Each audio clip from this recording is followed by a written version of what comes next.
안녕하십니까. 법무법인 평안의 득공이 변호사 최봉균입니다.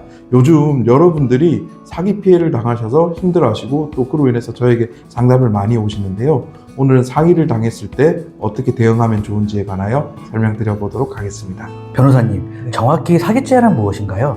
네, 사기죄는 형법 제347조에 규정된 범죄로 사람을 속여 재물을 교부받거나 재산상 이익을 취득하는 행위를 말합니다. 사기죄가 성립하려면 4가지 요건이 충족되어야 합니다. 첫째, 상대방을 속이는 기망행위가 있어야 하고, 둘째, 그 기망으로 인해 상대방이 착오에 빠져야 합니다. 셋째, 피해자가 자신의 재산을 처분해야 하며, 마지막으로 피해자에게 경제적 손해가 발생해야 합니다. 이러한 요건이 모두 충족되어야만 사기죄로 처벌될 수 있습니다. 실제로 사기죄가 성립하지 않는 경우도 있나요? 네, 앞서 말씀드린 사기죄의 4가지 요건 중 하나라도 충족되지 못하면 사기죄가 성립하지 않습니다. 예를 들어 피고인이 자금을 변제할 의사와 능력이 있었다면 단순 채무 문제로 간주될 수가 있습니다.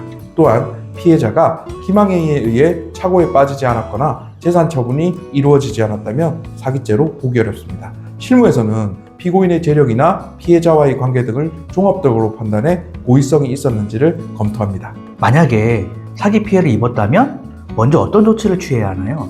네, 사기 피해를 입었다면 형사고소를 제일 처음 고려해 볼 수 있습니다. 하지만 형사고소를 할 때는 구체적이고 명확한 증거가 반드시 있어야 합니다. 그렇지 않으면 무혐의 처분이 내려질 가능성이 크기 때문에 고소 전에 철저히 준비를 하실 필요가 있습니다.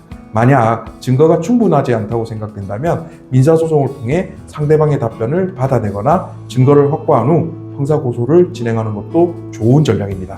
한번 무혐의 처분이 내려지면 다시 고소하기가 매우 어렵기 때문에 처음부터 철저하게 준비하시는 것이 필요합니다. 제가 봤을 때 증거 수집이 굉장히 중요할 것 같은데 효과적인 증거 수집 방법이 있을까요? 네, 사기 피해 사건에서는 증거가 사건의 성패를 좌우할 만큼 중요합니다.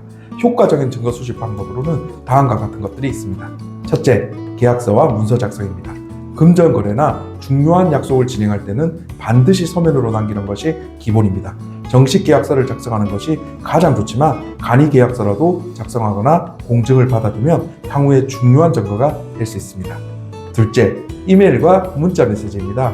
문서를 작성하기 어려운 상황이라면 이메일이나 문자 메시지를 통해 거래의 목적과 세부 조건을 기록해 두는 것도 유효합니다. 이는 기망의 고의성을 입증하는 데 중요한 역할을 합니다. 거래 내용이 분명하게 기록되어 있어야 나중에 상대방이 말을 바꾸더라도 이를 반박할 수 있는 근거가 됩니다. 셋째, 카카오톡 및 메시지 기록 보관도 중요합니다. 카카오톡 대화도 중요한 증거가 될 수 있습니다. 하지만 카카오톡 대화방에서 나가면 대화 내용을 복구할 수 없기 때문에 중요한 대화는 퇴장하지 않거나 톡 서랍 기능을 통해 백업해 두는 것이 좋습니다. 또한 중요한 대화는 스크린샷으로 캡처해 두시거나 문서로 저장해 두시면 향후 증거로 활용하기가 매우 용이합니다. 넷째, 통화 녹취 파일 확보입니다. 우리나라에서는 당사자 간의 녹취가 합법이며 법적 증거로도 인정됩니다.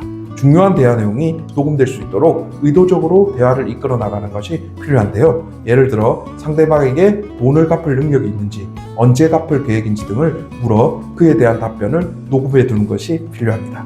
변호사님, 제 개인적인 질문을 하나 좀 드리고 싶은데요. 네. 상대방의 동의 없는 녹취는 법적 효력이 없다고 들었거든요. 네. 사실인가요? 네, 전혀 그렇지 않습니다. 우리나라 통신비밀보호법에 따르면 내가 대화 당사자로 참가하는 경우에 당사자의 동의가 없더라도 증거로서의 효력, 즉 증거 능력이 있습니다. 따라서 내가 대화의 당사자라면 상대방의 동의 없이도 녹취를 해두는 것이 중요한 요소가 됩니다. 변호사님, 아까 계약서 얘기 잠깐 하셨는데요. 네. 계약서를 남기는 게 왜 중요한지 조금 더 자세하게 설명 부탁드릴게요. 네, 계약서는 거래 내용을 명확히 기록해두는 가장 확실한 증거가 됩니다. 정식 계약서가 아니더라도 간이 계약서를 작성하거나 공증을 받아두면 나중에 법적 문제가 생겼을 때 중요한 증거로 사용할 수 있습니다. 특히 금전대여와 같은 경우에는 서면 계약이 피해를 예방하는 데 매우 중요합니다. 계약서 말고 문자 메시지나 이메일도 증거로 사용될 수 있나요? 네, 물론입니다. 문자 메시지나 이메일도 중요한 증거로 인정될 수 있습니다.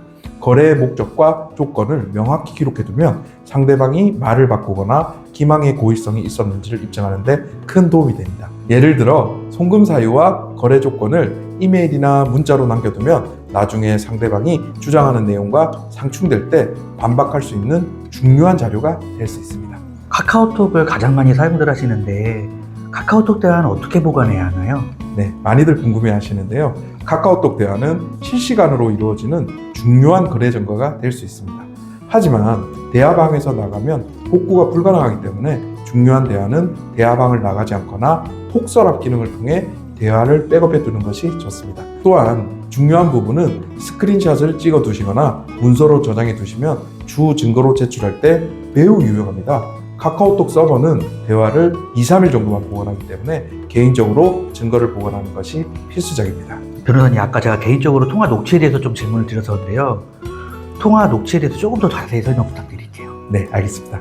일단 우리나라에서는 당사자 간의 통화 녹취가 합법입니다. 아까 말씀드렸죠. 법적 증거로 그렇기 때문에 당연히 인정되는 것이죠. 상대방의 동의를 구하지 않아도 본인이 참여한 통화라면 녹취가 가능합니다. 통화 녹취를 할 때는 상대방이 고의로 기망했음을 입증할 수 있는 내용이 녹음되도록 대화를 이끌어가는 것이 중요합니다. 예를 들어 상대방에게 정말 갚을 능력이 있는 건가요? 또는 이 돈을 어떻게 쓸 계획인가요? 와 같은 질문을 던져서 상대방의 의도를 명확히 해두는 것이 좋습니다. 사기죄 사기 피해를 예방하려면 어떻게 해야 하나요? 네, 사기 피해를 예방하려면 거래 상대방에 대한 철저한 검증이 필요합니다. 금전 거래를 하실 때에는 말로만 약속하시지 말고 반드시 계약서나 증빙 자료를 남겨두어야 합니다. 특히 큰 금액이 오갈 때는 공증을 받거나 제3자를 동반하여 명확한 계약을 진행하는 것이 안전합니다. 상대방의 신원을 확인하고 필요한 경우 인터넷 검색이나 주변 지인을 통해 상대방에 대한 정보를 확인하는 것도 중요한 일이죠. 혹시 형사고소 전에 민사소송이 필요한 경우가 있을까요? 네, 고소를 하기 위해서는 증거가 첨부되어야 하는데요. 일반인의 입장에서 증거를 확보하기는 매우 쉽지가 않습니다. 그래서 사기 피해가 의심되지만 증거가 충분하지 않은 경우에는 민사소송을 통해 상대방의 답변을 받아내거나 증거를 확보하는 것이 더 유리할 수 있습니다. 민사소송에서는 금융정보 제공 명령, 사실조회, 문서 제출 명령 등을 통해 상대방의 재정 상황이나 거래 내역을 파악할 수 있는 법적 수단이 주어집니다. 이렇게 확보한 증거를 바탕으로 나중에 형사고소를 진행하면 훨씬 효과적일 수 있습니다. 이 질문은 좀 많은 분들이 궁금해할 것 같은데요. 사기와 단순 채무불이행의 차이는 무엇인가요? 네, 사기는 상대방을 속이려는 고의가 있는 경우를 말합니다. 즉, 처음부터 돈을 갚을 의사가 없거나 상대방을 속이기 위해 거짓말을 한 경우에 해당하는 것입니다. 반면에 단순 채무불이행은 갚을 의사는 있었지만 경제적 능력이 부족해서 갚지 못한 경우를 의미합니다. 두 경우 모두 피해자가 경제적 손해를 입었을 수 있지만 사기죄로 처벌되려면 상대방의 고의적인 기망이 있어야 하는 것입니다. 마지막으로 하고 싶은 말이 있으실까요?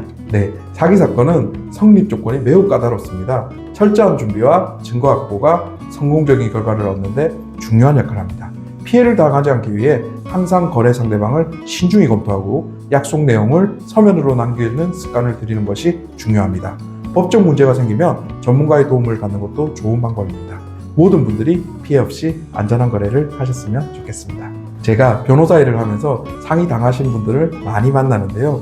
사기는 단순히 금전적 피해를 입히는 것이 아니라 상대방의 영혼을 파괴하는 범죄라는 생각이 들었습니다. 사기 피해를 당하셨을 때는 반드시 제가 말씀드린 사항들을 참고하셔서 적절히 대응하시면 좋겠습니다. 감사합니다.